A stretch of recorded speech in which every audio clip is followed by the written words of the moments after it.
veteran journalist Kwesi Pratt Jnr. has called for a review of independence of constitutional bodies in the country.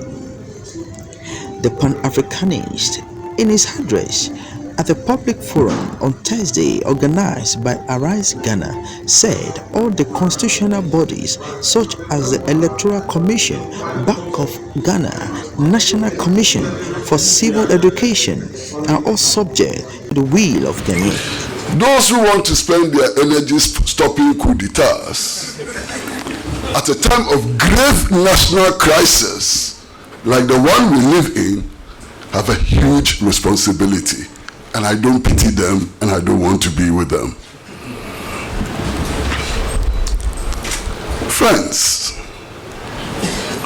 so much has been said about the conditions in which all of us as Ghanaians find ourselves today, and the conditions are dire. If we fail to do something now, today, this time, all of us are going down. So we need to see this as a crisis, as an emergency. And it is not just about the Bank of Ghana. What is happening at the Bank of Ghana is a symptom of the real problem. So as we focus attention on the Bank of Ghana, it's important that we focus attention on everything that is happening in Ghana. The statistics have been thrown at us. We know that today we need 128% of total national revenue to repay debt, to pay interest on debt, and to pay public sector workers. What else paints the picture of the situation in which we find ourselves today? We are dead broke. When we repay debts, when we service debts and pay public sector workers, we cannot buy a bottle of water. That is the state of the Ghanaian economy. But you know, friends, all of us have been here, all of us have heard the different arguments and so on. The Electoral Commission messes up. If you complain, they come and say, we are independent. Bank of Ghana messes up. When you complain, their refrain is that we are independent. All of these constitutional bodies, when they mess up, their excuse is that they are independent. Independent of what and from what? That's the question we should be asking. Is there a constitutional body that can act against the interests of the people of Ghana? Certainly no. There shouldn't be any constitutional body that is above the people of Ghana. So all of these institutions, Bank of Ghana, Electoral Commission, NCCE, and so on, are subject to the will of the Ghanaian people, and their independence does not matter. Their independence does not give them powers above those that are expressed in the sovereignty of Ghana. Now, what is happening? There are some things that I can never understand.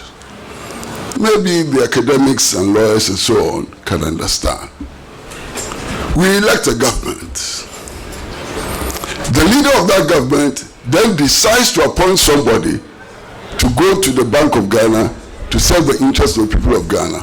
And all of a sudden we are told that those who were elected and mandated by the people of Ghana cannot tell the governor what to do. What nonsense is that? And we have allowed this to persist, and we defend it, and we justify it. We elected a president, we will elect another president very soon. We will keep electing presidents. Those presidents cannot be subordinate to any of the appointees. And we must make that point quite clear. This nonsense, absolute nonsense of the independence of the Bank of Ghana and his governor and so on must be thrown into the waste paper basket, must be thrown into the dustbin. It has no relevance to our history. And whatever we do, it is the will of the people which must matter. And whatever we do, it is that taxi driver, that nika operator, that truck bar operator, it is their will, their interest, which must move us forward, and not the interest of some God-forsaken academics whose only boast is that they went to Harvard and they have doctorates in economics and so on. Nonsense.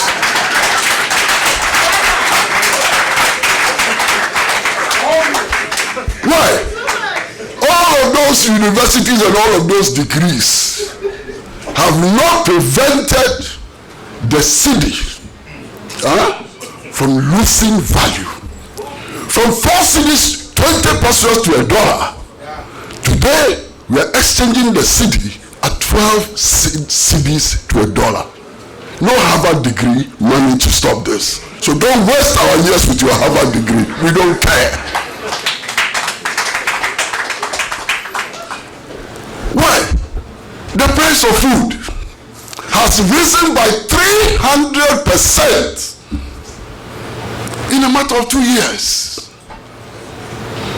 Price of food has risen by 300% in a matter of 2 years. Look at the price of petrol. Look around you. The other time I was telling the story of somebody I knew who fell sick and had to be admitted at one of these hospitals. After 21 days in hospital, his bill was 178,000 Ghana cedis. This is our situation. If your mother falls sick and after 3 weeks has to pay 178,000 cedis, your mother will die. How many Ghanaians can afford that? This is the crisis we are talking about. Clear. It is not difficult at all.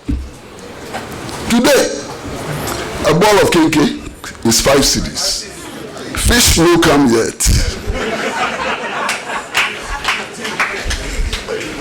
And I have a friend who eats 6. I am not joking. And I'm not exaggerating. When he has to eat gakeke, 6 balls. Bernard says he also eats 6. But, dear friends, this guy, 6 balls in the morning. He has clocked 30 cedis already. Let's say the wife is a moderate eater, the wife will eat 1. 35 cedis. He has 3 children. How much? How much? We have reached 50 cedis already. Fish hasn't come. Pepper hasn't come. Extra onions no come yet. And that is just for the morning for breakfast. So what happens in the afternoon? What happens in the evening? This family, do they drink water? Do they pay electricity bill? Do they pay rent? This is the crisis we are in, and we ought to get out of this crisis. Now, how do we get out of this crisis? We get out of this crisis by confronting today in the hope that the confrontation that we have with today will lead to improvements tomorrow. I felt a bit sad, listening to some of the comments which were being made and so on. And I listened to a comment from somewhere there. Somebody was saying that, look, when we come to power, we will send them to jail. My friend, you have missed the point. You are behaving like the guy who has been wrestled to the ground. He's being strangled, and he's saying that you wait. When I get up, you will see what I will do to you. Get up first. Because if you don't get up, you can't do nothing. So get up first. You want to win election 2024? Beautiful, good. Win the election, but win that election before you do the things that you want to do. Sometimes, when I see some of the things happening, I honestly begin to wonder. And I mean it. I really begin to wonder whether that election will be won. I want to talk to you frankly, openly, and so on.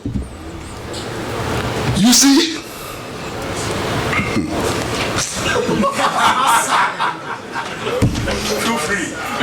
when government sends its ministers to parliament to be vetted, and you have parliamentarians of the opposition come and justify approving incompetent ministers by claiming that they come from the same towns and speak the same languages, then you know that elections are difficult to win. Thank you.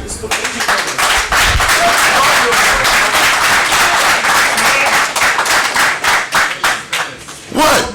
A lot of the problems we have today in this country is because we have not fought. When we have to fight, we don't fight. We run away and make all kinds of stupid and useless excuses for not fighting.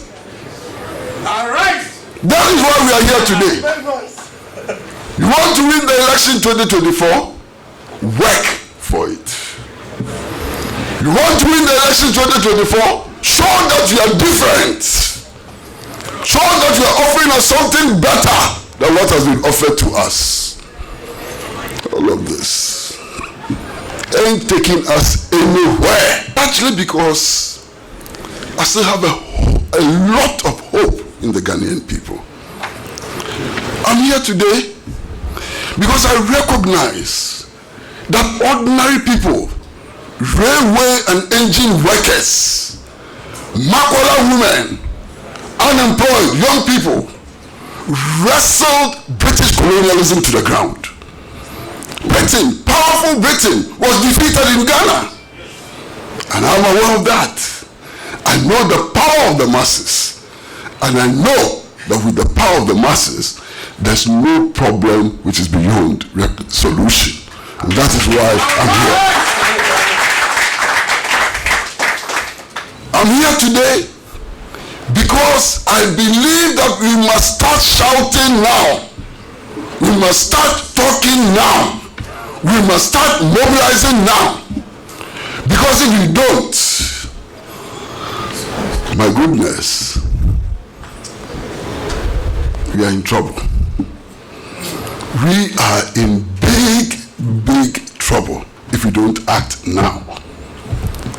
Now, in mobilizing, in acting, in speaking out, let us not be in any doubt that we will be confronted, there will be attempts to stop us, we will be wrestled to the ground.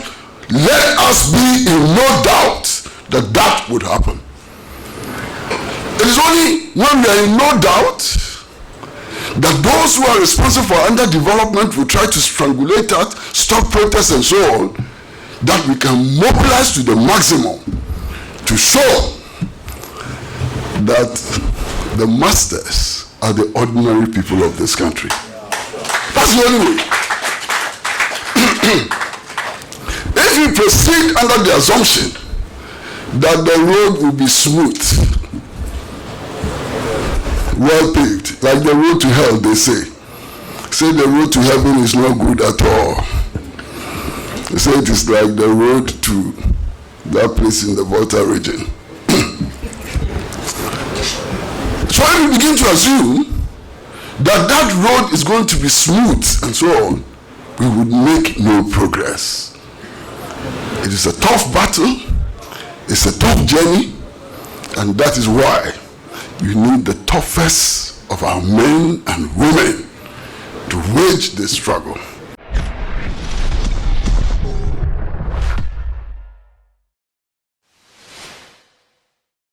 Thank you for watching Nation One TV. Kindly subscribe for more news updates.